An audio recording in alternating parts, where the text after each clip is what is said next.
आवश्यकता है कि अब वो कितना हिंदू रह गया है। कहीं ऐसा तो नहीं कि अब केवल नाम का हिंदू रह गया। क्या हमारे पूर्वजों ने गौ माता की हत्या देखने के बाद चुप्पी साधी? हिंदू कितना हिंदू रह गया है, इस बारे में विचार करने की आवश्यकता है। थोड़े दिन पहले जान से मारने की धमकी मिली थी। आप लगातार गौ रक्षा के लिए, हिंदू धर्म के लिए जो कार्य कर रहे हैं उसको लेकर। ऐसा है कि जिसका जो काम होता है वो करता है। हमारा काम है बचाने का, तो हम बचाने के लिए लड़ रहे हैं।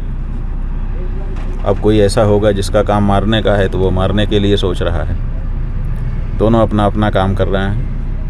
हमें बचाने में प्रसन्नता है, इसलिए हम तो बचाने का काम करेंगे। गौ माता की रक्षा हमारा परम धर्म है और उस दिशा में हम आगे बढ़ रहे हैं।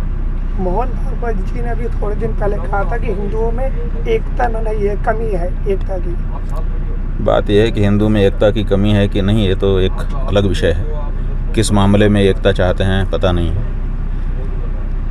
लेकिन हिंदू कितना हिंदू रह गया है, इस बारे में विचार करने की आवश्यकता है। जब हिंदू गौ माता की हत्या को देख करके भी चुप रह जाए तो विचार करने की आवश्यकता है कि अब वो कितना हिंदू रह गया है। कहीं ऐसा तो नहीं कि अब केवल नाम का हिंदू रह गया। क्या हमारे पूर्वजों ने गौ माता की हत्या देखने के बाद चुप्पी साधी थी? क्या वो सह पाए थे?